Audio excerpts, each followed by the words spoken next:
Hello बच्चों, आज हम लोग कुछ प्रॉब्लम सॉल्व करेंगे based on the Coulomb's law.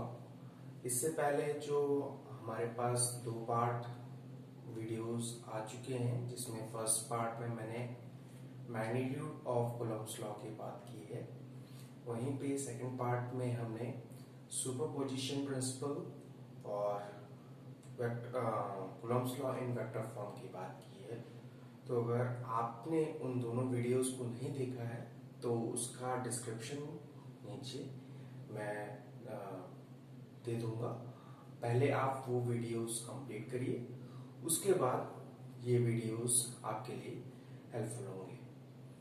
तो जैसा कि हमने लास्ट वीडियो में देखा था, मैंने आपको एक प्रॉब्लम दिया था जिसमें हमारे पास एक इक्विलैटरल ट्रायंगल था जिसमें साइड्स हमको L गिवन थे और हमारे पास एक चार्ज डिस्ट्रीब्यूशन दिया हुआ था जिसमें हमारे पास एट पॉइंट B जो चार्ज गिवन था that is of plus Q coulomb, जो charge at point C given था that is also plus Q coulomb, और जो चार्ज था at point A that is minus Q coulomb.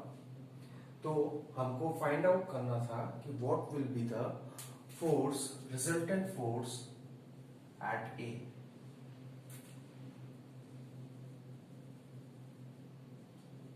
What will be the resultant force which will act on this charge of minus q coulomb?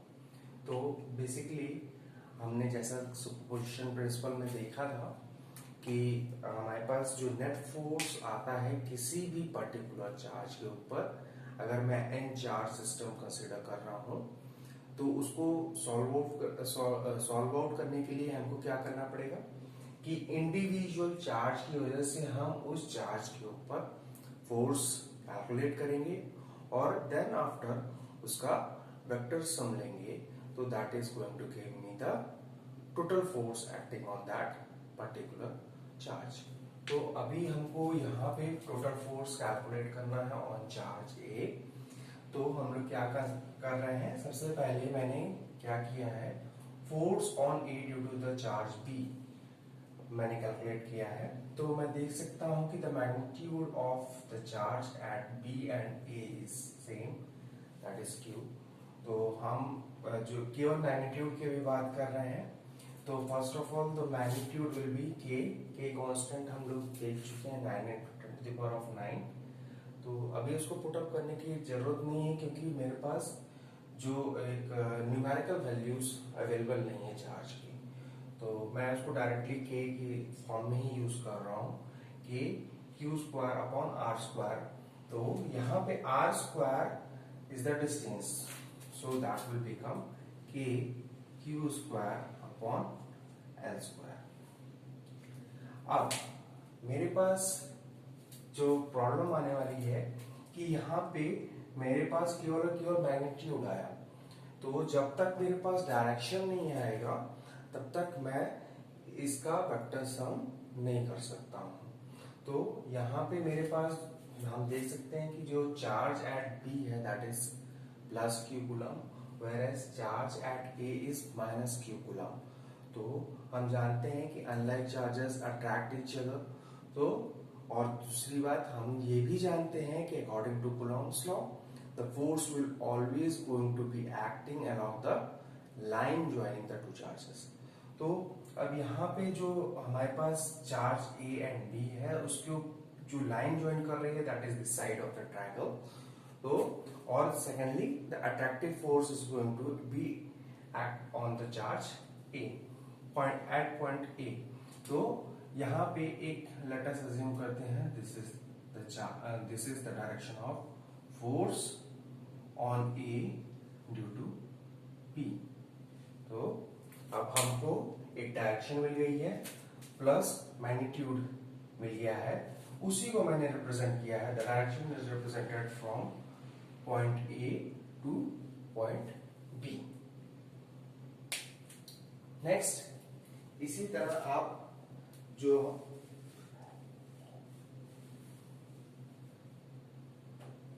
Charge है A पे उसके ऊपर force calculate कर सकते हैं due to the point charge at C.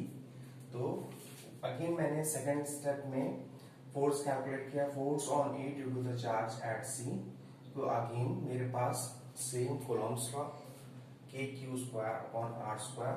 तो अब again मैं देख सकता हूं द लेंथ इज एल, तो that is going to be K Q square upon L square and the direction is from A to सी। क्यों? क्योंकि अगेन हम देख सकते हैं कि यहाँ पे मेरे पास एक पॉजिटिव चार्ज है, यहाँ पे एक नेगेटिव चार्ज है, तो the force will be of attractive type. Secondly it will act along the line joining the two charges, so this is going to be my force F on A due to C। तो अब मेरे पास दो forces आ चुके हैं जिनकी magnitudes मैं देख सकता हूँ इक्वल है। जो मैं बात कर रहा हूँ द मॉड, अगर मैं देखूं mod of A B and mod of A C, that is going to be equals to k q square upon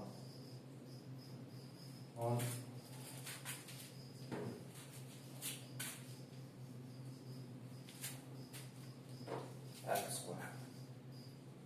The magnitude is k q square upon L square. But मैं यहाँ से देख सकता हूँ कि दोनों के बीच में इक्विलैटरल ट्रायंगल है, तो this angle is going to be 60 degree, this angle is going to be 60 degree and this angle is also going to be 60 degree। तो डायरेक्शन जो हमारे पास गिवन है फोर्स ए बी और ए सी, उसके बीच में जो एंगल है that is going to be 60 degree. तो नेक्स्ट जो हमको स्टेप करना है कि इन दोनों फोर्स को एक पर्टिकुलर कोऑर्डिनेट सिस्टम लेते हुए डिकम्पोज करके इसका वेक्टर सम लेना पड़ेगा। तो हम लोग आइए नेक्स्ट स्टेप देखते हैं इसका।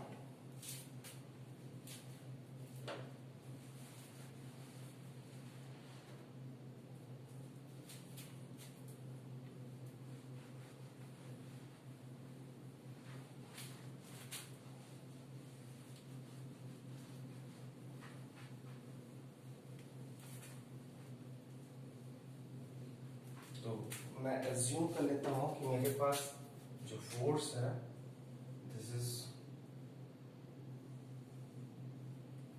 Force F A B, this is force F A C.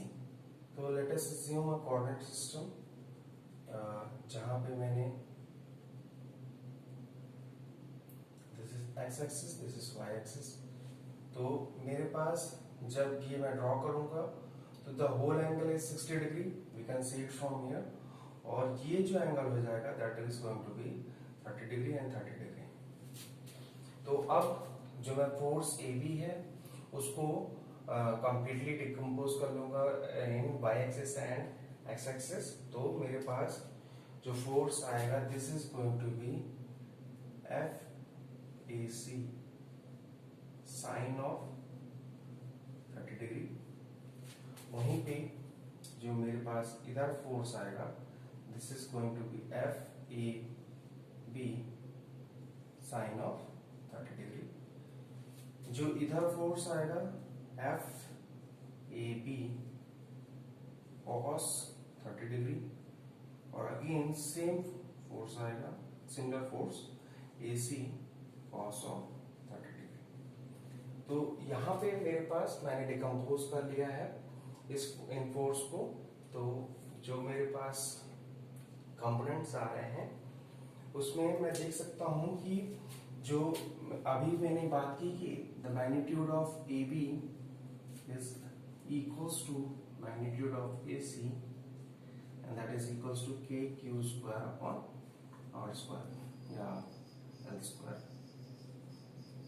तो मैं यहां से देख सकता हूं कि ये जो मैग्नीट्यूड होगा मेरा एफ ए बी साइन 30 और F A C sine 30, these two are equal in magnitude but opposite in direction, therefore they will cancel out each other।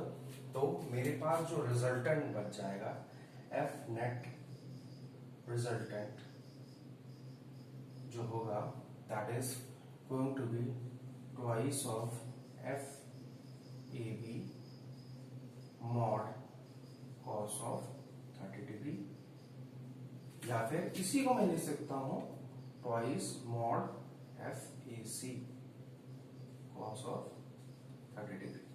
आप दोनों में से कुछ भी लिख सकते हैं क्योंकि हमारे पास मैग्नीट्यूड जो है दैट इज सेम। और वो कैसे एक्ट करेगा, that will be acting along making an angle of 30 degree with the sides of the equilateral triangle. So this is going to be F net. This is going to be the net force acting on that particular charge.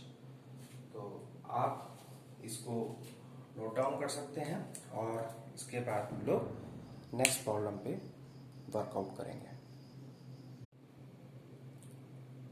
जो हमारे पास problem number 2 है वो similar problem है to that of problem number 1।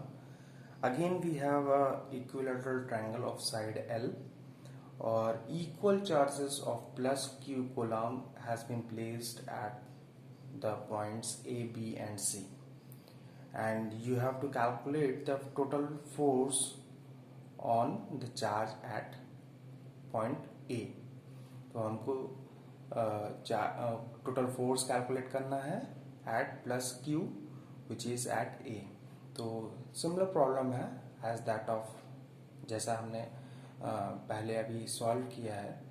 तो आप लोग ये इसको सॉल्व कर सकते हैं और नीचे कमेंट बॉक्स में आप लोग इसका आंसर पोस्ट आउट कर सकते हैं और हम लोग अब नेक्स्ट प्रॉब्लम पे मूव करेंगे। तो अब आपके सामने हमारे पास थर्ड प्रॉब्लम है।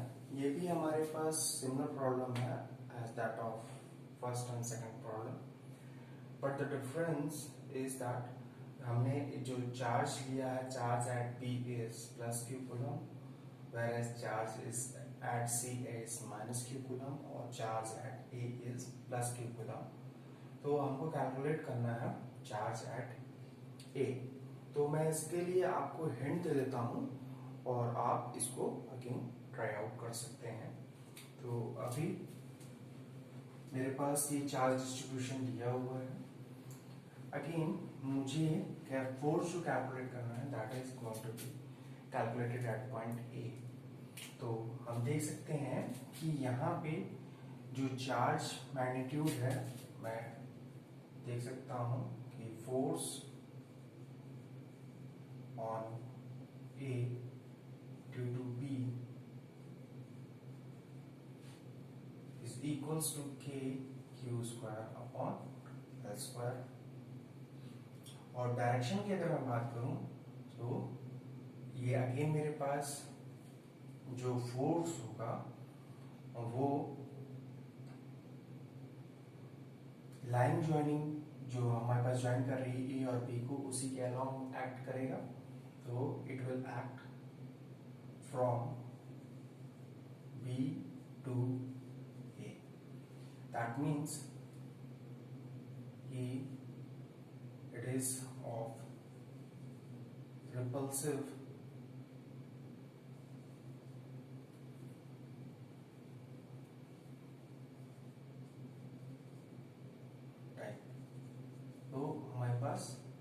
Away from the charge.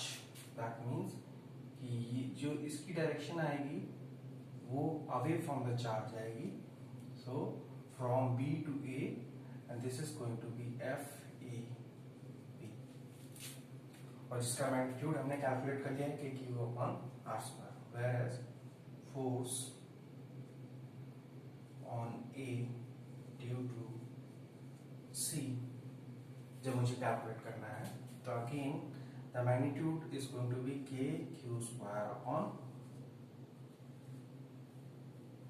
L square, but it will act from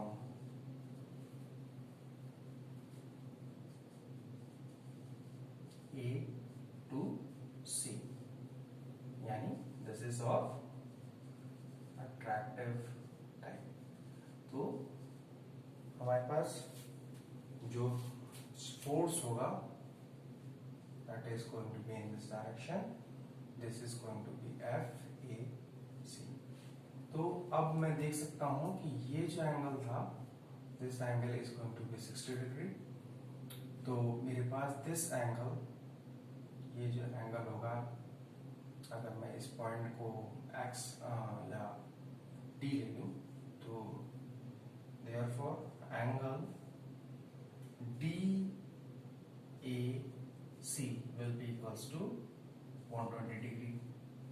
क्यों? क्योंकि हमारे पास angle BAC is already given 180 degree, और जो हमारे पास एंगल है BAD, angle BAD is equals to 180 degree. तो जैसे ही मैं इसको 60 डिग्री को सब्सट्रैक्ट आउट करूंगा तो वो ये एंगल मुझे मिल जाएगा. This is going to be 120 degree. तो अब मैं इसको डिकम्पोज कर सकता हूं. तो यहां पे मैं, this is going to be X axis, और ये जो है मेरे पास, this is going to be Y axis. दो डायरेक्शन में मैं इसको डिकम्पोज कर सकता हूं और इसको सॉल्व आउट कर सकता हूं. तो उस डायग्राम को हम लोग सेपरेट ड्रॉ कर लेते हैं. तो हमारे पास क्या हो जाएगा,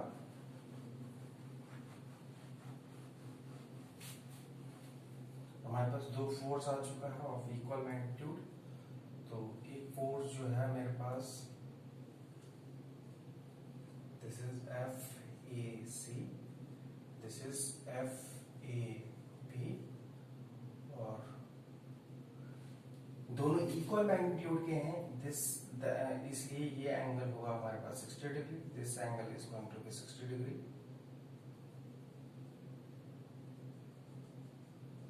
तो हम इसको डिकम्पोज कर सकते हैं और सॉल्व आउट कर सकते हैं. यहां से मैं देख सकता हूं कि जो F नेट आएगा मेरे पास, again it is going to be 2 twice of mod of FAC cos of 60 degree, और it will make 60 degree angle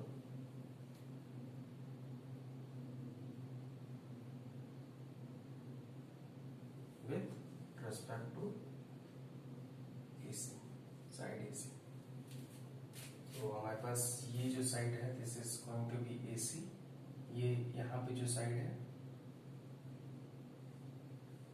और इसके साथ जो है, that is going to make an angle of 60 degree. तो ये हमारे पास रहा प्रॉब्लम नंबर 3. इसके बाद इसको सॉल्व आउट कर लीजिए और उसके बाद हम लोग नेक्स्ट प्रॉब्लम की तरफ बढ़ेंगे और नेक्स्ट प्रॉब्लम सॉल्व करेंगे. हमारे पास नेक्स्ट प्रॉब्लम जो गिवन है, उसमें 2 पॉइंट चार्ज हमको दिए हुए हैं जो कि L डिस्टेंस अपार्ट है. हमको एक थर्ड चार्ज प्लेस करना है इस सिस्टम में, such that the entire system is in equilibrium. तो let us consider point A and point B, जहां पे मेरे पास एक पॉइंट पे है प्लस Q चार्ज और the other point is having a charge of 4 + 4Q, और जो डिस्टेंस है that is L. So let us assume we are placing a charge of capital Q at a distance of x such that it is in equilibrium, the system remains in equilibrium. तो अगर मेरे पास ये x है तो this distance is going to be L minus x. तो हम यहाँ से देख सकते हैं कि जो हमारे पास इक्विलिब्रियम में बेसिकली रहने के लिए जो हमारे पास चार्ज सिस्टम है, उसमें जो हमने थर्ड चार्ज प्लेस किया है, दैट उसके ऊपर जो फोर्स एक्ट ऑन कर रहा है, because of both the charges should be equal and opposite.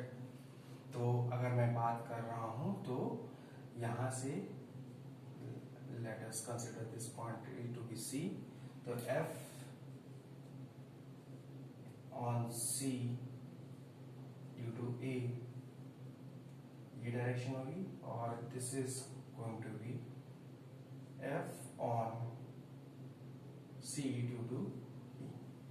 तो हमारे पास दो फोर्स हैं, force on C due to A और दूसरा जो फोर्स है that is force on C due to B। और फॉर इक्विलिब्रियम हमको यहाँ पे जो सिस्टम है हमारा वो इक्विलिब्रियम में होना चाहिए, इसलिए the mod of FCA should be equals to mod of FCB। जो हम बात कर रहे हैं यहाँ पे डायरेक्शन की, हमने मैग्नीट्यूड की ओर कंसिडर किया है, क्यों? क्योंकि डायरेक्शन शुड बी अपोजिट। जब हमने line joining the two charges that is A and B उस पे जब प्लेस किया है तो the force will also going to be act along line AB। तो हमारे पास जो फोर्स होंगी उनकी डायरेक्शन अपोजिट होनी चाहिए और मैग्नीट्यूड इक्वल होना चाहिए। अगर ये दोनों ही कंडीशन फुलफिल होती हैं तो हमारा जो सिस्टम है that is going to be in equilibrium. तो हम ये देखता हूँ कि mod of FCA should be equals to mod of FCB। तो that is going to be KQ into Q divided by X and that is going to be KQ into 4Q divided by L minus X whole square। तो यहाँ से X square, so यहाँ से मैं लिख सकता हूँ L minus X divided by X is equals to under root of 4 that is going to be 2। तो यहाँ से मैं कैलकुलेट कर सकता हूँ, this implies X is going to be L by 3। So the distance at which the charge Q should be placed is L by 3। तो यहाँ पे हम लोग डिस्टेंस कैलकुलेट कर चुके हैं और जो हमारे पास एक्ट आ चुका है that is going to L by 3। तो नेक्स्ट जो हम लोग बात करेंगे दैट इज ऑफ पोलैरिटी। तो what should be the polarity of charge Q? तो द पोलैरिटी